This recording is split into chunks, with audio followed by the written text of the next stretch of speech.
আমাকে ভয় দেখানো হয় বিভিন্নভাবে। একটা ছোট্ট জীবনের এই জীবন যদি জাতির জন্য উপহার দিয়ে যেতে পারে আমার জীবন সার্থক, এটাই তো চাই। আমার জন্য কোথাও যদি গুলি তৈরি হয়ে যায় সেই গুলি কেউ আটকাতে পারবে না। আর আল্লাহর ইচ্ছায় যদি ওই গুলি তৈরি না হয় আমার উপরে কামান মারলেও লাভ হবে না। আমাকে ভয় দেখায় লাভ নাই ভাই। আমি একজনকেই শুধু ভয় করি, দ্বিতীয় আর কাউকে পরোয়া করি না। সেই মহান সত্তা হচ্ছেন আল্লাহ রাব্বুল আলামিন। তার বাইরে কাউকে আমি ভয় করতে জানি না, এটা আমার মিজাজের সাথে যায় না। সুতরাং মেহেরবানি করে আমাকে ভয় দেখাবেন না।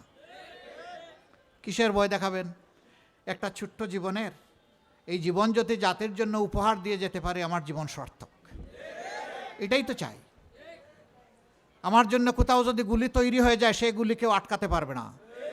আর আল্লাহর ইচ্ছায় যদি ওই গুলি তৈরি না হয় আমার উপরে কামান মারলেও লাভ হবে না। What I believe. আমি এক সেকেন্ড আগে দুনিয়া ছাড়বো না, আল্লাহ যেটা নির্ধারণ করে রেখেছেন। আর আল্লাহর নির্ধারিত সময়ের এক সেকেন্ড পরে থাকতেও পারবো না। সুতরাং ওই ভয় আমাকে ভাই দেখাবেন না, এদেরকেও দেখাবেন না। আমরা সবাই এক আল্লাহকে ভয় করি ইনশাআল্লাহ তাআলা আজিম। সেই আল্লাহ তাআলার ভয়ের ভিত্তিতে মানুষের প্রতি সম্মান আর ভালোবাসা দেখে ভালোবাসার বাংলাদেশ আমরা গড়ব ইনশাআল্লাহ। আপনারা সাথে থাকবেন তো? প্রথম ভোটটা কিসে হবে? না, প্রথম ভোট হবে হা। ওইটা দিয়ে শুরু। ওইটা হলো আমাদের যুব সমাজকে সম্মান করা। ওটা হলো আগামীর নতুন বাংলাদেশ গড়ার বার্তা দেওয়া।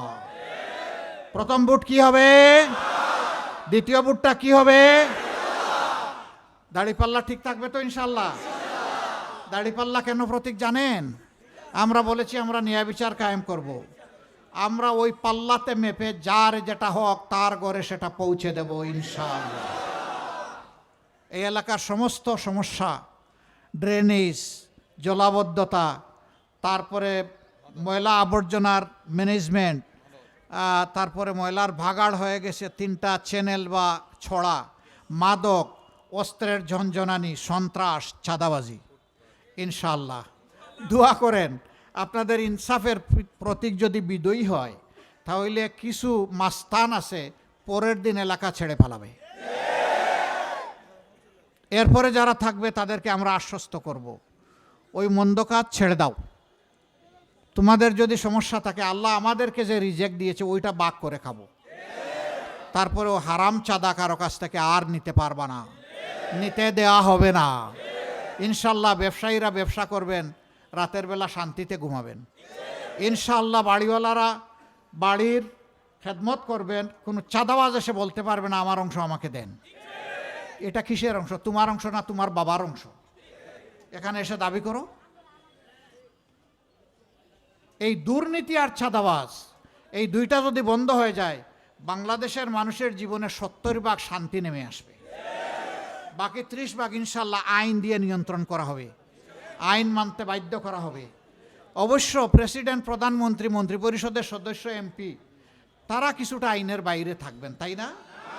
না, একজন সাধারণ মানুষকে যে অপরাধের কারণে শাস্তি দেওয়া হবে, দেশের প্রেসিডেন্ট, প্রধানমন্ত্রী যদি সেই অপরাধ করে থাকেন কাউকে ছাড় দিয়ে কথা বলা হবে না। আজ আমি আপনাদেরকে সাক্ষী রেখে এখানে বলে যাচ্ছি, আমি জানি না আল্লাহ তার কোন গোলামকে দিয়ে কোন কাজ নেবেন। যদি আমাকে দিয়ে এরকম কোন কাজ আল্লাহ নিতে চান সেদিন আমি ভুল করলে আমাকেও ছাড় দিয়ে আপনারা কথা বলবেন না। আমার কাছ থেকেও কড়ায় গন্ডায় আপনাদের পাওনা হিসাব করে নেবেন। এবং আমি যদি ওই ধরনের কোনো সামাজিক অপরাধ করি আমার অপরাধের বিচারের দাবিতে আপনারা আওয়াজ তুলবেন। এটি হবে আমার প্রতি ইনসাফ। আমি সেই ইনসাফটাই দেখতে চাই বাংলাদেশে। আপনারা দোয়া করবেন। রাত হয়ে গেছে, কষ্ট করে এসেছেন, সবাইকে অনেক ধন্যবাদ। মা বোনদের কাছে, আপনার পরিবারের সদস্যদের কাছে, প্রিয়জন আপনজনের কাছে আপনারা আমাদের এই কথাগুলো ভালো লাগলে পৌঁছে দেবেন। আর কোনো কথায় মনে কষ্ট পাইলে আমাকে ক্ষমা করে দেবেন। আমার জন্য দোয়া করবেন। আমার দ্বারা এই দেশ, জনগণ, এই মাটি, এই মায়ের কোনো ক্ষতি যেন না হয়। আল্লাহ তাআলা আমাকে যেন সাহায্য করেন। আপনাদেরকে সবাইকে সাথে নিয়ে যেন ওই সমস্যাগুলোর সমাধান করতে পারি। শুধু মিরপুর এবং কাফরুল নয়, আল্লাহ যদি তৌফিক দেন 56,000 বর্গমাইলের বাংলাদেশ, নতুন বাংলাদেশ, 13 তারিখের বাংলাদেশ, মহান আল্লাহর দরবারে সেই বাংলাদেশটা কামনা করছি। আর এই কাজের জন্য আমাদের চাইতে আল্লাহর দৃষ্টিতে যদি উত্তম কেউ তাকে আল্লাহ যেন তাকেই নিয়ে আসেন, আমাদের কোনো আপত্তি নাই। আমরা একটা প্রিয় বাংলাদেশ চাই, একটা মানবিক, একটা দুর্নীতিমুক্ত, চাঁদাবাজ মুক্ত বাংলাদেশ চাই। আপনাদের সবাইকে অনেক শুকরিয়া। আসুন একটু আওয়াজ দিয়ে বিদায় নেই। লিল্লাহি তাকবীর, লিল্লাহি তাকবীর, ইনকিলাব ইনকিলাব, জিন্দাবাদ জিন্দাবাদ, ইনকিলাব জিন্দাবাদ। আবরার ফাহাদ, শরীফ উসমান হাদি,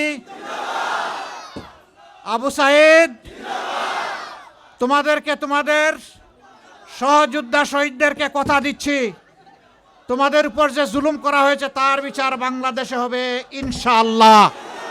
আসসালামু আলাইকুম ওয়া রাহমাতুল্লাহ। এখানকার লোকেরা আপনাকে